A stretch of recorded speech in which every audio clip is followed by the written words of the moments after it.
Video മുഴുവൻ കാണണേ. അത് പറ്റില്ല എന്നുണ്ടെങ്കിൽ കുട്ടികൾക്ക് വേണ്ടി കുറെ പൈസ ആശുപത്രി ബില്ല് കരുതി വെച്ചോ, അല്ലെങ്കിൽ വല്ല ഇൻഷുറൻസും എടുത്തോ. എന്നിട്ടും കാര്യമില്ല, കുട്ടികളുടെ കഴുത്ത് പോകും, കണ്ണ് പോവും, അതുപോലെ ആശുപത്രിയിൽ നിന്ന് ഇറങ്ങാൻ നേരമില്ലാത്തൊരവസ്ഥ വരും. ഭാവിയിൽ വിവരം അറിഞ്ഞുള്ളൂ. ഞാനിത് ഇങ്ങനെ പറയുന്നത്, ഇതിനു മുമ്പ് ഞാനൊരു വീഡിയോ ചെയ്തിരുന്നു. ഉദ്ദേശിച്ച ലെവലിൽ അത് റീച്ച് കിട്ടിയിട്ടില്ല. റീച്ചിന് വേണ്ടി ചെയ്യുന്നതല്ല അത്തരത്തിലുള്ള വീഡിയോ. ഇതിന് തൊട്ട് മുമ്പ് എഡ്യൂക്കേഷനെ കുറിച്ച് ഞാൻ മറ്റൊരു വീഡിയോ ചെയ്തിട്ടുണ്ട്. അതും റീച്ചിന് വേണ്ടി ചെയ്യുന്നതല്ല. ഒന്ന് പോയി കണ്ടേക്ക്, ഞാൻ ഇവിടെ മെൻഷൻ ചെയ്തേക്കാം. അപ്പോൾ നമുക്ക് വിഷയത്തിലേക്ക് വരാം. കഴിഞ്ഞ ദിവസം ഞാൻ ചെയ്തിരുന്ന വീഡിയോ നമ്മുടെ വിദ്യാഭ്യാസ മന്ത്രിയുടെ പുതിയ പരിഷ്കാരത്തെക്കുറിച്ചായിരുന്നു. അതായത് യു ഷേപ്പിലിരുന്ന് കുട്ടികൾ പഠിച്ചാൽ ബാക്ക് ബെഞ്ചസിനെ ഒഴിവാക്കാമെന്ന്. വളരെ വ്യക്തമായി ഞാൻ അതിനെക്കുറിച്ചൊരു വീഡിയോ ചെയ്തിരുന്നു. അതിനുശേഷം ആ കുട്ടികളെ തിരിച്ചറിയാൻ വേണ്ടി ഓരോ കുട്ടികളെയും എങ്ങനെയാണ് തിരിച്ചറിയുക എന്ന വീഡിയോയും കൂടി ഞാൻ ചെയ്തിരുന്നു. എന്നിട്ടും ഉദ്ദേശിച്ച ഫലം കിട്ടാത്തത് കൊണ്ട് ഒരു വീഡിയോ കൂടി ഞാൻ ചെയ്യുകയാണ്. കുറച്ചൊക്കെ സാമൂഹ്യ ബോധവും ഉത്തരവാദിത്വവും വേണം നമ്മുടെ യൂട്യൂബ് ചാനലിൽ യൂട്യൂബേഴ്സിനും എന്നതുകൊണ്ട് മാത്രമാണ് ഈ വീഡിയോ ചെയ്യുന്നത്. ആരെയും പഠിപ്പിക്കുന്നതല്ല, അറിയാവുന്ന പറയുന്നു മാത്രം. ഞാൻ ഈ പറയുന്നതിൽ എന്തെങ്കിലും വാസ്തവം ഉണ്ടോ ഇല്ലയോ എന്ന് പരിശോധിക്കുന്നതിന് മുമ്പ് വീഡിയോ ഒന്ന് പാസ് ചെയ്ത് വെച്ച ശേഷം ഞാൻ ഇനി പറയുന്നൊന്ന് പരീക്ഷിക്കുക. കണ്ണുകൾ രണ്ടും, നിങ്ങളുടെ രണ്ട് കണ്ണുകളും ഇറുക്കി അടയ്ക്കുക. നല്ല കണ്ണ് പൂട്ടിക്കൊണ്ട് എഴുന്നേറ്റ് ഒറ്റക്കാലിൽ നിൽക്കുക. ഒരു കാല് എവിടെയും തുടരുത്, എവിടെയും പിടിക്കുകയും ചെയ്യരുത്. ഒറ്റക്കാലിൽ ഒന്ന് നിൽക്കാൻ ശ്രമിക്കുക. എത്ര സമയം നിൽക്കാൻ പറ്റും? പരമാവധി ഒരു 1 മിനിറ്റ് 2 മിനിറ്റ്.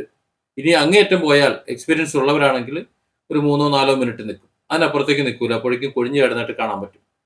എന്നാൽ കണ്ണ് തുറന്നുകൊണ്ട് ഒന്ന് നിൽക്കാൻ ശ്രമിച്ചു നോക്കുക. അതേ ഒറ്റക്കാലിൽ നിങ്ങൾക്ക് എത്ര സമയം വേണമെങ്കിലും നിൽക്കാൻ പറ്റും.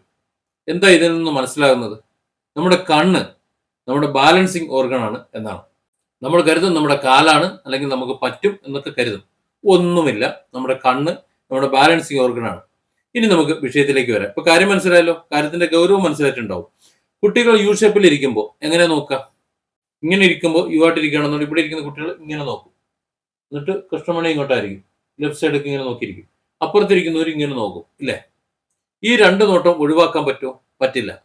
യു ഷേപ്പിൽ സെന്ററിൽ ഇരിക്കുന്ന കുട്ടികൾ മാത്രം സ്ട്രൈറ്റ് നോക്കും.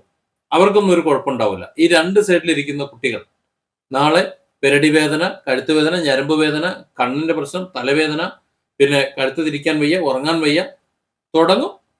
കുറച്ച് ദിവസം കഴിയുമ്പോൾ എന്താണ് കാരണം എന്നറിയില്ല. പിന്നെ ഞരമ്പ് വിദഗ്ധന്റെ അടുത്ത് പോകും, അല്ലെങ്കിൽ മറ്റ് തലവേദനയ്ക്ക് ENT അടുത്ത് പോകും. എല്ലാ സ്ഥലത്തു നിന്നും മരുന്ന് കുറിച്ച് തരും. മിക്കവാറും ക്ലിനിക്കുകളിലായിരിക്കും പോവുക. പരിശോധിച്ചിട്ട് മരുന്ന് കഴിച്ചിട്ട് 4 ദിവസം മരുന്ന് കഴിക്കും. എന്നിട്ട് കുറവില്ലെങ്കിൽ നമുക്ക് വേറെ ചെയ്യാന്ന് പറയും. അവസാനം MRI വരെ എടുക്കും. ഒന്നും ഉണ്ടാവില്ല, ഒന്നും അറിയാൻ കിട്ടൂല. പ്രശ്നം ഇതാണ്. അതുപോലെ പ്രധാനപ്പെട്ടതാണ് നമ്മുടെ ശരീരത്തിന്റെ ഓരോ അവയവങ്ങളും ഓരോ ഫങ്ഷനും. കഴുത്ത് എന്തിനാണ് ഇങ്ങനെ തിരിക്കുന്നത്? തിരിക്കാൻ വേണ്ടി തന്നെയാണ്. നേരെ ഇരുന്ന് നോക്കിയാൽ എന്തെങ്കിലും ആവശ്യത്തിന് ഇങ്ങനെ നോക്കാം, നേരെ തിരിച്ചു വരും. ഇങ്ങോട്ട് നോക്കിയാൽ നേരെ തിരിച്ചു വരും, ഇല്ലേ? ഇങ്ങനെ അങ്ങോട്ടും ഇങ്ങോട്ട് പോയി തിരിച്ചു വരും. നമ്മള് കാറ് ഡ്രൈവ് ചെയ്യുന്നത് പോലെ എങ്ങനെ തിരിച്ചു വിട്ടു കഴിഞ്ഞാലും, പിടിവിട്ടു കഴിഞ്ഞാൽ സ്ട്രൈറ്റ് വന്ന് നിൽക്കും. അതുപോലെ നമ്മൾ എങ്ങോട്ട് നോക്കിയാലും നമ്മൾ മുന്നിക്ക് തന്നെ തിരിഞ്ഞു നിൽക്കും. അതാണ് വേണ്ടത്. മുന്നിക്ക് നോക്കിയാണ് ഇരിക്കേണ്ടത്. അപ്പോൾ മുന്നിക്ക് നോക്കി ഇരിക്കാൻ back bench, middle bench, front bench എന്ന് ചിന്തിക്കേണ്ട ആവശ്യമില്ല. സൃഷ്ടിച്ച ഒടയതമ്പുരാൻ അറിയാം അങ്ങനെ തന്നെയാണ് ഇരിക്കേണ്ടത് എന്ന്. ബാക്ക് ബെഞ്ചിൽ ഇരിക്കേണ്ടവർ ബാക്ക് ബെഞ്ചിലിരിക്കും, കെനസ്തെറ്റിക് ബാക്കിലിരിക്കും, ഓഡിറ്ററി മിഡിലിരിക്കും, വിഷ്വൽ മുന്നിലിരിക്കും. ഇത് മൂന്നും എന്താണെന്നുള്ളത് ഞാനത് ഇവിടെ മെൻഷൻ ചെയ്തിട്ടുണ്ട്. പോയി കണ്ടാൽ മതി. 2 വീഡിയോകൾ ചെയ്തിട്ടുണ്ട് കേട്ടോ. അപ്പോൾ ഒന്ന് കണ്ടോളി. കണ്ണ് നമ്മുടെ ബാലൻസിങ് ഓർഗനാണ് എന്ന് പറയുന്നത് പോലെ കഴുത്ത് തിരിക്കാനുമുള്ളതാണ്. അല്ലാതെ ഒരു സൈഡിൽ വെച്ചുകൊണ്ടിരിക്കാനുള്ളതല്ല. ഒരു സൈഡിൽ വെച്ചുകൊണ്ടിരുന്നു കഴിഞ്ഞാൽ അത് നേരെയാണെന്നുണ്ടെങ്കിൽ വലിയ കുഴപ്പമുണ്ടാവില്ല. സൈഡിൽ കാണുന്നുണ്ടെങ്കിൽ പണി വാങ്ങിക്കിട്ടും. ഇതൊക്കെ വാസ്തവമാണ് എന്നുണ്ടെങ്കിൽ നമ്മുടെ മന്ത്രി, വിദ്യാഭ്യാസ മന്ത്രി എന്തിനാണ് യു ഷേപ്പ് അതിൽ കുട്ടികൾ ഇരിക്കണമെന്ന് പറഞ്ഞത്? ഉദ്ദേശം ഒരു പക്ഷേ ഏതോ സിനിമ കണ്ടതിന്റെ ഒരു ഊർജം ഉൾക്കൊണ്ടാകാം. പക്ഷേ യാതൊരു അടിസ്ഥാനവുമില്ലാത്ത വിവരം കെട്ട ഒരു പ്രവർത്തനമാണത്. അതുകൊണ്ടാണ് അത് അങ്ങനെ ചെയ്തത്. അങ്ങനെ തന്നെ പറയുന്നത് മാറ്റം വരുത്താനുള്ളത് കൊണ്ട് തന്നെയാണ്. കുട്ടികളോട് ചോദിച്ചു കഴിഞ്ഞാൽ അവർ പറയും എവിടെയാണ് ഇരിക്കേണ്ടതെന്നുള്ളത്. വിഷ്വൽ, ഓഡിറ്ററി, കനസ്തെറ്റിക് കുട്ടികളെ എങ്ങനെ തിരിച്ചറിയാന്നുള്ളതും ഞാൻ വീഡിയോയിൽ പറഞ്ഞിട്ടുണ്ട്. വീഡിയോ പോയി കണ്ടാൽ മതി. അപ്പോൾ യു ഷേപ്പ് ക്ലാസിന്റെ ഉപയോഗം മനസ്സിലായില്ലേ? വിദ്യാഭ്യാസ മന്ത്രിക്കൊന്ന് പറഞ്ഞു കൊടുക്കണം ഇത്. നേരത്തെ അദ്ദേഹം ചില നല്ല തീരുമാനങ്ങൾ എടുത്തിട്ടുണ്ട്. പക്ഷെ ഇത്തരത്തിലുള്ള ചില പൊട്ട തീരുമാനങ്ങൾ എടുത്തിട്ടുണ്ട്. അത് തിരുത്തേണ്ടതാണ്.